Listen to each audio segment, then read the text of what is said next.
Time for evil dead chick to eat crow.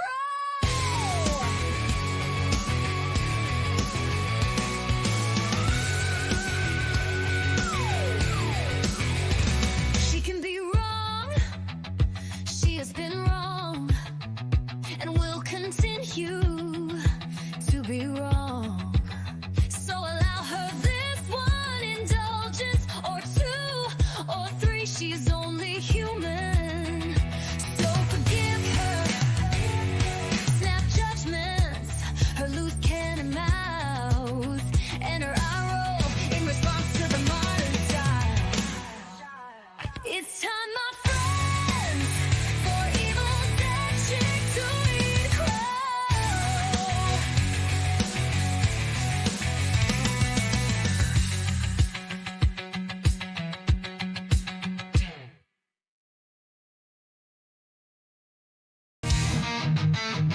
Cannon Fodder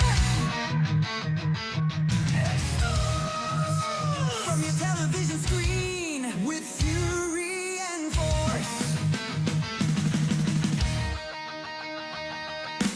Golan and Globus are at the helm, shipping out films that don't give a damn.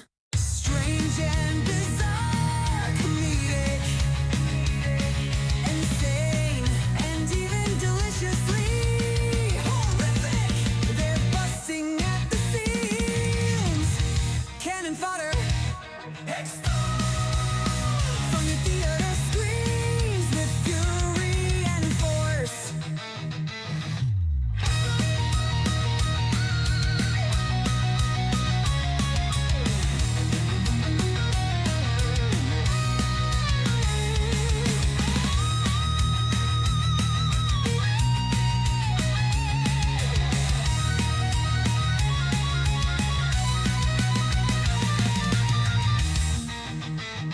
Cannon Fodder from your theater screens with fury and force.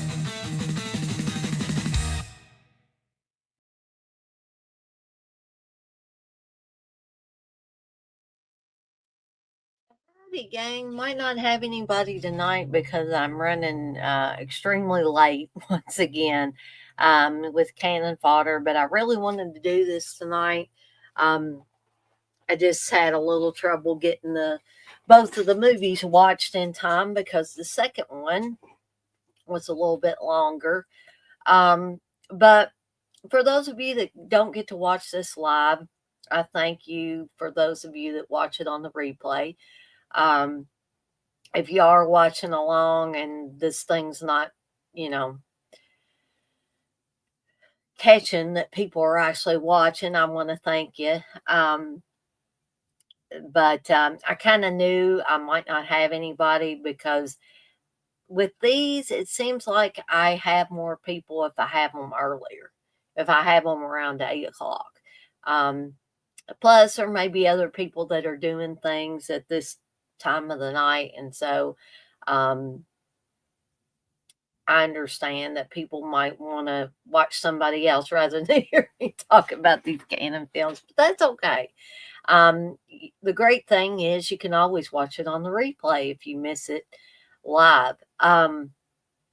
So we're going to get to the 7 Magnificent Gladiators and Treasure of the Four Crowns here in just a second. But as always, I want to get some housekeeping stuff out of the way first. So I hope that people are taking notice of the deaditesondeck.com overlay that I've been having for the last 2 or 3 streams that I've done this week in particular. And that, of course, is for my horror shop where I have t-shirts and tote bags and mouse pads and candles, blended teas, all kinds of, in my opinion, pretty cool stuff on there. But if you're not a horror fan, or you are a horror fan and you're browsing the site and you don't see exactly what you're looking for, there's a handy dandy form on the homepage of the shop where you can fill that out and tell me exactly what you're wanting designed. What kind of design that you want, either on a t-shirt or a tote bag or a mouse pad or a hat, and even candles. Or maybe you've got an idea for a blended tea you'd like to see me try out. I'm open to anything like that. So as long as it's legal, of course. And I will see about, getting you something fixed up, provided you are willing to pay me whatever the price is that I quote, and I promise it won't be outrageous. Um, Also, tomorrow night we should have a "They're All Messed Up" for Evil Come, Evil Go, and Pete Walker's The Flesh and Blood Show, which I just got in the Pete Walker collection 2 or volume 2. I got it in yesterday, so I'm all ready to watch both of those movies and talk about the kills in each one of those tomorrow night. Hopefully, I'll get to start around 8 o'clock tomorrow night with that. Not sure about a Friday Foolish. I've got to check on Candace because I haven't heard from her all day today. And for whatever reason, my phone did not alert me that I had messages from her from 2 something yesterday afternoon, as it does from time to time. And I got back to her late, and I know she did see the messages, but I'm just going to check with her after this is over with and make sure that she's not sick or something. But I'm still not sure if we'll be doing a Friday Foolish on Friday or not. However, I do have some stuff lined up. Because it is Friday the 13th, I decided to do a special movie munchies just for Friday the 13th for all you Jason Voorhees fans. I will be making Voorhees burgers, kind of like the ones that they made in Jason Goes to Hell at Joey B's Diner, as well as Jason fingers. So that will be a pre-recorded video, so y'all be on the lookout at some point on Friday the 13th for that movie Munchies to drop. I've got an all new intro and everything just for this special Friday the 13th edition of Movie Munchies. So you don't want to miss that. And as this is a live stream, Movie Roulette is in full effect. And how do you play Movie Roulette? I'm sorry for eating ice cream, but my blood sugar dropped a little bit before I got on here, so trying to get it to come back up. So, how do you play Movie Roulette? Well, during any live stream, this includes this one. This includes watch-alongs as well, which we've got a couple of watch-alongs coming up this weekend. You can give a $5 or more super chat, and what you get for that is you get to pick any movie of your choosing for me to watch and do a review of it. Hey, it doesn't have to be horror. It can be drama, sci-fi, comedy, whatever. It could even be a movie I said in the past that I hated. Who knows? Maybe I'll like it this time around. Or y'all get a funny Movie Roulette where I trash talk it. Gosh, I'm getting ice cream everywhere. Sorry about that. I'm going to move this thing over here because it's unlevel over there and it just keeps rolling and getting ice cream everywhere. So, all right. So the watch-alongs for this weekend, we've got a couple of them coming up. Both of them will be at 7 p.m. Eastern time on Saturday and Sunday. So Saturday, June 14th, starting at 7 p.m. Eastern time, will be Madman. Good old CK's, one of his favorite films from over at Dead Pit. Sunday, June 15th, will be a great comedy movie for the summer, in my opinion. Dazed and Confused. Again, both of these movies will start at 7 p.m. Eastern Time. All right. So, without further ado, we're going to get to these movies for Cannon Fodder. And we're going to start with the Seven Magnificent Gladiators, which I don't have a actual physical copy. Steve had 2 copies of Treasure of the Four Crowns, which I'm going to be talking about second. But I didn't have a physical copy of this one, so hence we're looking at one of the posters for the Seven Magnificent Gladiators. And folks, if you didn't know, this is directed by none other than Bruno Mattei. So that tells you a whole lot right there. That tells you that it's probably not going to be a very good film. Steve told me that it wasn't a very good film. I mean, it does have Lou Ferrigno, who's front and center on this poster. It has his wife, and Sybil Daning's also in this. So basically, what this story is about is an evil guy who his mother is basically sorry that she gave birth to him, and he ends up killing his own mother in this film. His name's like Rico or something like that, but he's a really evil guy. He just kills people just for the heck of it. He just goes into this village and strikes fear in their hearts, kills his mother while he's there, kills some of the other people in the village. And then we have these 7 magnificent gladiators who come and take on Enrico, including Sybil Danning and Lou Ferrigno. Who Lou Ferrigno's character is actually given the magical sword that's in safekeeping in this village. And it's kind of, I didn't think it was an awful film. I didn't really feel like I was watching a Bruno Mattei film during this. I mean, it wasn't that bad.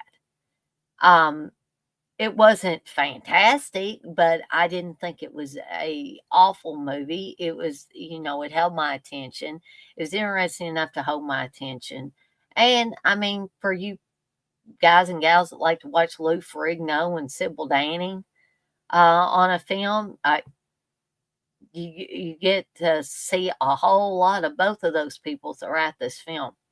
And there are some sad parts in the film as well, and some kids that get killed by this Rico guy. Well, actually, he has his cronies kill him. So just a little warning there that, you don't actually see the kids get killed, but you see, the aftermath of their bodies and their families crying over their bodies, or their mothers crying over their bodies.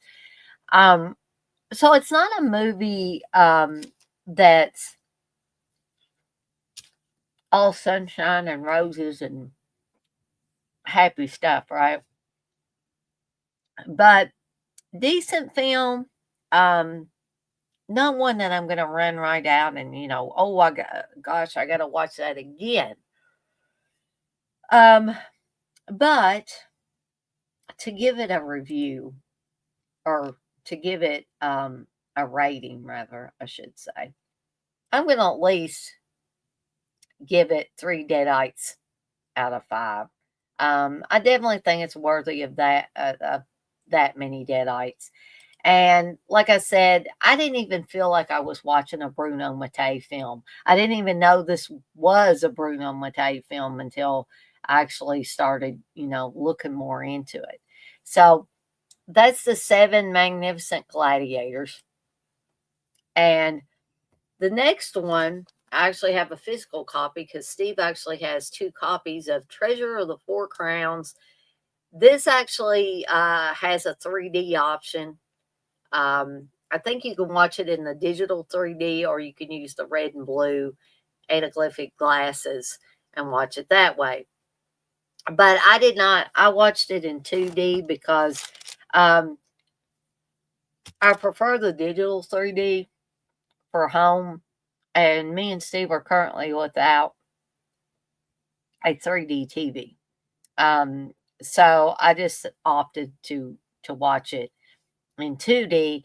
But while watching it, much like Friday the 13th and Part 3 in 3D and Jaws 3D and all of those old 3D movies, um, there's a lot of things that would project out of the screen if you were watching um, it in 3D. And especially if you got a chance, I guess, to watch this in 3D at the movie theater.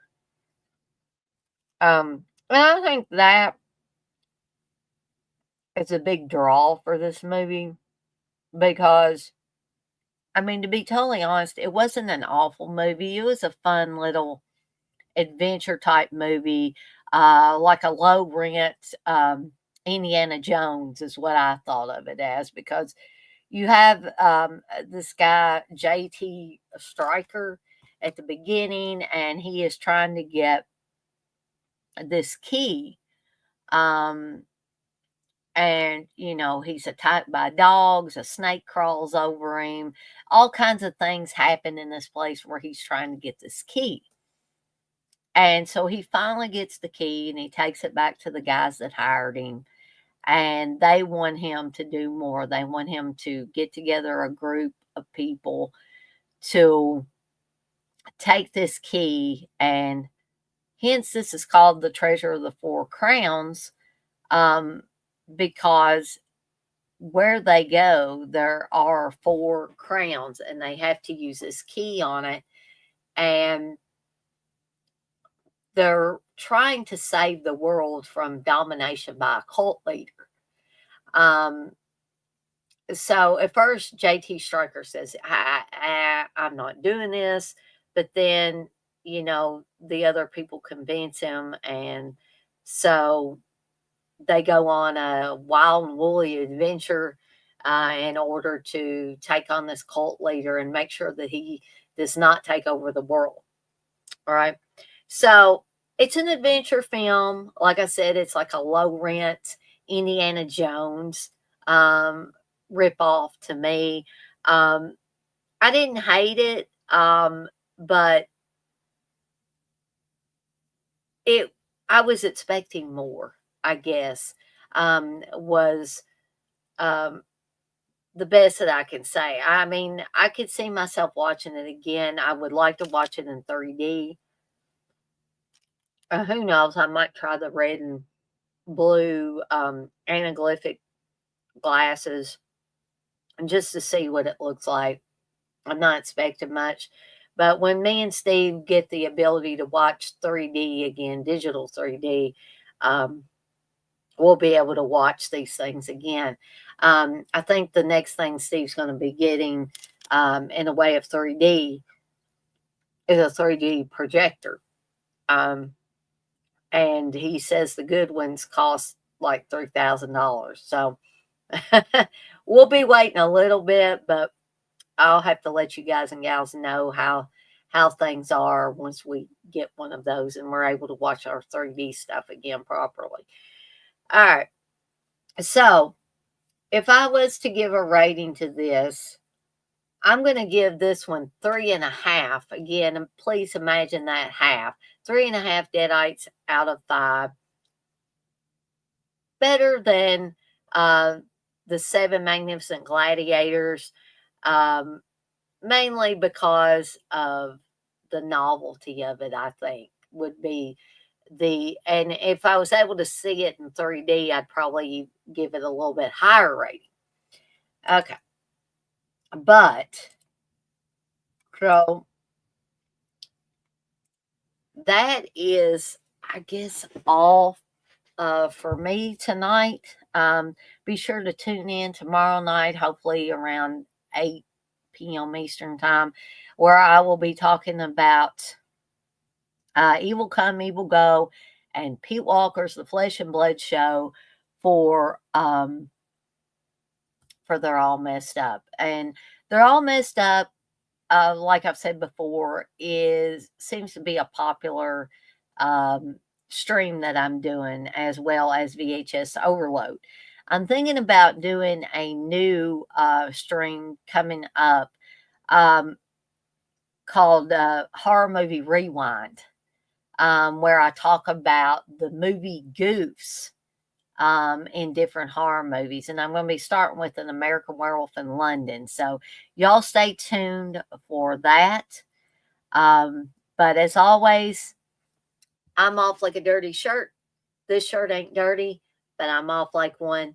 And I want to remind everybody, as I always do before I get off of here for the night, to be kind to one another and blaze that trail. Have a fantastic rest of your Wednesday night, folks.